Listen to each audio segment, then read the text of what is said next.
calquera outro aspecto que eles consideren relevante para que se comprenda o marco en que nos imos mover durante esta xornada e media.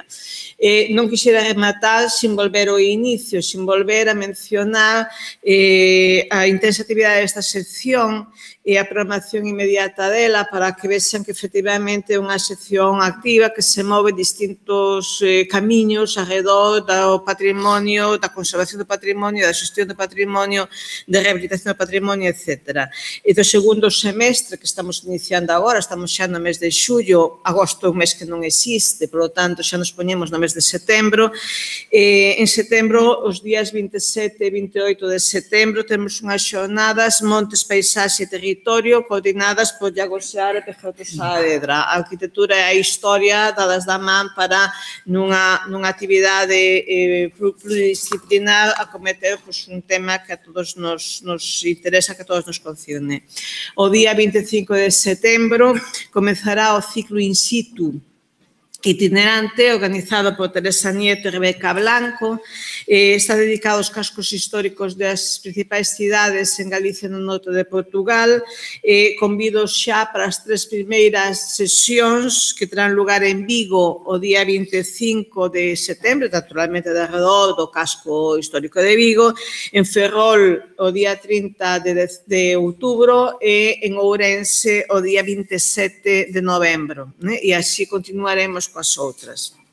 O 6 de novembro, organizado por Carlos Nardiz, teremos unhas xornadas sobre a posta en valor do patrimonio asociado, do patrimonio cultural, enténdese, asociado aos ríos de Galicia, e os días 8 e 9 de novembro, organizados por Rebeca Blanco e outros, en colaboración coa Universidade do Miño, iniciaremos a xornada Fronteira e Patrimonio, que se inscribe dentro dunha proposta que desde o Consello da Cultura Galega se fixo a Comunidade de Países de Lingua Portuguesa, a CPLP, que é un órgano internacional no que o Consello é observador consultivo. Por tanto, como ven, mesmo polas persoas que coordinan estas actividades, verán que é toda unha sección a que está traballando, que hai unha coordinación dentro dela, pero que logo os distintos membros da sección están cada un deles en equipo ou en solitario programando actividades de distinto tipo ata cubrir un espectro bastante amplo de temas que poden interesar ao conxunto de persoas que traballan sobre o patrimonio cultural. E sen máis, agradecer de novo a súa presenza, esperando que teñan unha xornada de día e medio que se aproveitosa e que ademais que os anime a querer contribuir, no debate, a querer contribuir no coloquio e a volver máis veces as actividades que organiza a sección de patrimonio. Doi a palabra a Iago Seara. Moitas gracias, presidenta. Onte lle preguntaba a Rebeca que queres que destaque mañá representándote a ti por estas cuestións de traballo que ten Rebeca, que lle colle armas e de coñecementos e despois virte dunha forma moi generosa ou socializa esos coñecementos na propia sección. Por lo tanto, ten que máis que justificación.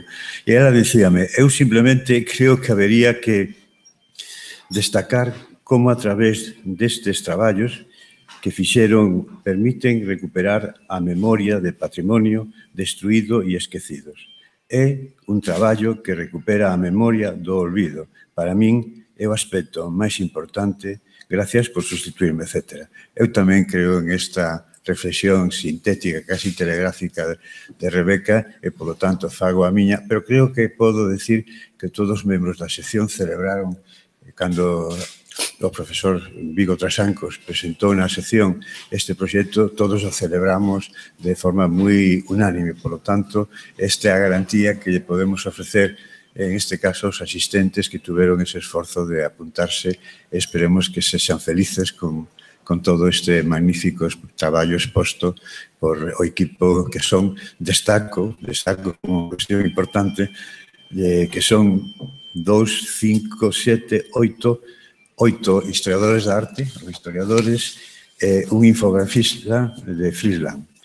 a mí en este aspecto, personalmente, por a miña profesión e por lo tanto que sempre estiven tirando por o asunto de que non na asistencia, non sei se haberá algún arquitecto, pero se non os hai, se o perden. Pero se os hai, espero que se beneficien moi ben, porque non hai un patrimonio científico ben recoñecido ou ben unha restauración científica sin esta aportación tan singular e tan necesaria que é a que nos van a ofrecer estes compañeiros a continuación. E sin máis, Presidenta, eu remato aquí. Moitas grazas. Entón, agora ten a palabra Alfredo Vigo para...